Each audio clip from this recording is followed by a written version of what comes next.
Good afternoon po. Ito naman po ay papakita po sa inyo ang isa sa aking mga collection. Ito po ay ang tinatawag na Megalodon, ano ba yan? Pangil. Ito ng shark. Ayan o. 1,000 years na po ito, yung ganitong klaseng mga fossilized na na pangil ng tawag yan, tinatawag na pating.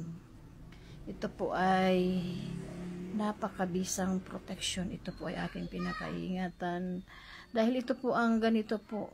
Yan ang po original yan. Yan o, makikita mo original talagang pangil po yan ng Megalodon. Ayan o. Yan. At ito po ay naging bato na. Ayan. Naging bato na siya. So, ito po ay napakamagandang protection sa mga masasamang elemento. Like yung mga bad spirit o mga tao na magka-curse sa'yo o mga taong may masamang tangka sa'yo.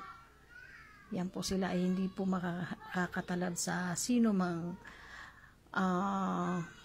mayroon angkin na ganitong klaseng mga mutya. Ito po ay napaka tingnan mo, meron pa siyang ito. Yan o, parang siyang tao. Nakatay, ano po yan siya. Talagang 1,000 of years na ito. Naging na siya. Naging bato na talaga siya. So, yung mga ganito po ay talagang hindi po ito nakarating sa akin ng basta na lang. Nakarating ito sa akin dahil po ako po ay talagang matindi ang paniniwala sa mga spiritual na power galing sa Diyos Ama. Sa mga ganito, magtatagay ka po ng ganito, ay asahan nyo po na sino man po ang magtatraidor sa'yo o sino man po ang may masamang tangka sa'yo o mag-curse man sila sa iyo, babalik at babalik po yan sa kanila. Kahit po yung mga masasamang elemento, yung mga na mga kadiliman, ay hindi po yan sila makakalapit sa iyo. Kasi ang mga ganitong klaseng mga mutya po is napaka-powerful po ito. Ito po sila ang pinakauna, mga pinakamalalaking mga shark. I don't know, parang wala na ito sila ngayon. Yung Megalodon na mga shark. Pinakamalalaki na yan sila.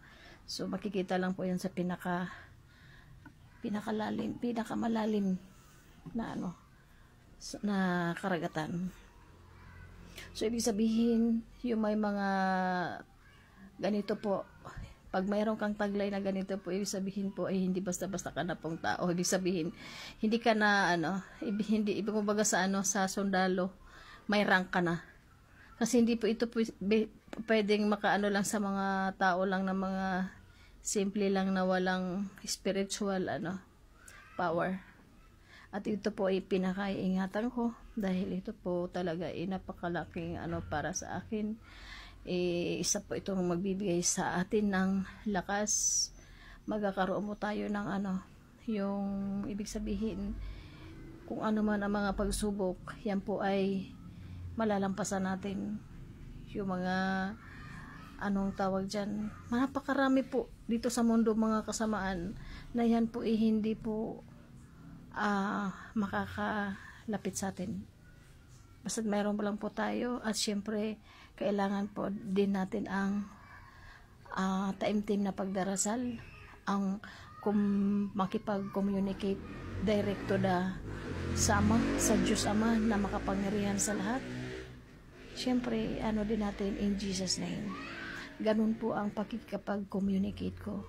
So, sa mga naniniwala po sa mga ganitong mga mutya, pinaka-the best po na magkaroon tayo ng ganitong klaseng collection. Napakaganda po itong protection sa araw-araw. Dalhin lang natin. Mahal, hindi rin naman kasi ito basta-basta nabibili. Kasi kung bibilhin mo naman kasi ito, may nakita ako nito, merong umabot pa ng 30,000, 60,000. Mahal po ito. i-search nyo lang po sa Google kung magkano ang shark, ano yun, megalodon na na ito, pangil. Mahal po ito basta mga fossilized na po, kasi ibig sabihin million years na ito.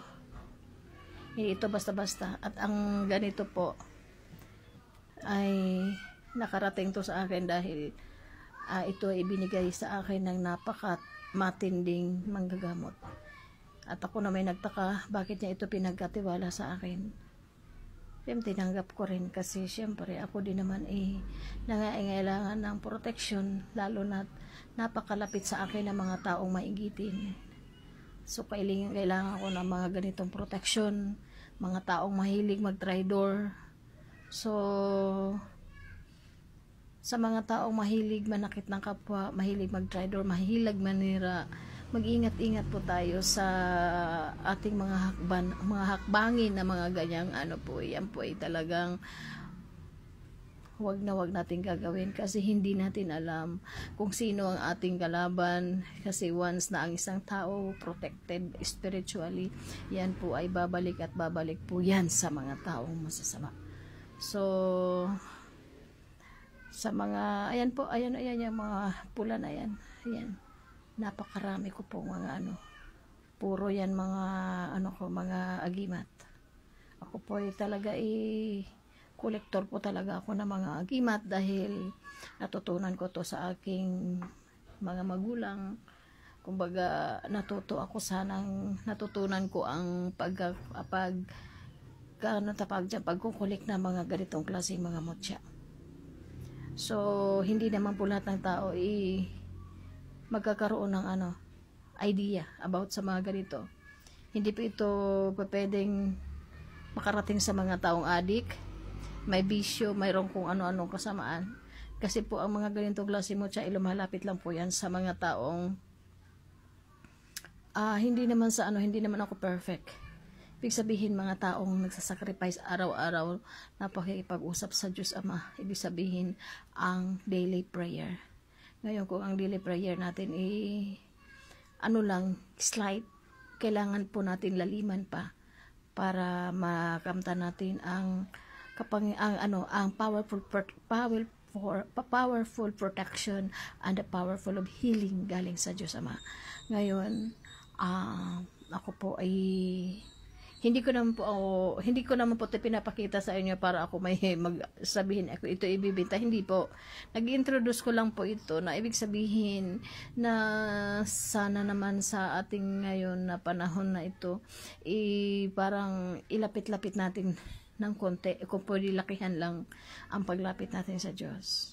Kasi once na tayo po ay protected by the Holy Spirit or sa Diyos Ama, tayo po kahit ano pa mga problema, tayo ay magiging protected at yung lahat ng yan ay ating malalampasan lang.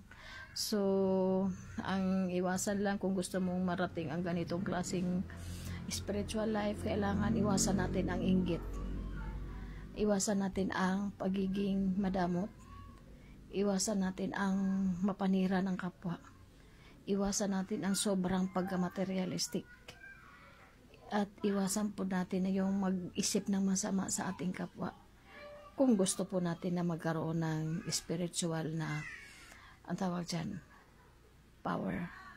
Kasi hindi po ganun kadali ang lumapit sa Ama. Marami po mga sacrifices ang dapat mong pagdaanan. Okay po, thank you so much po sa panonood and God bless.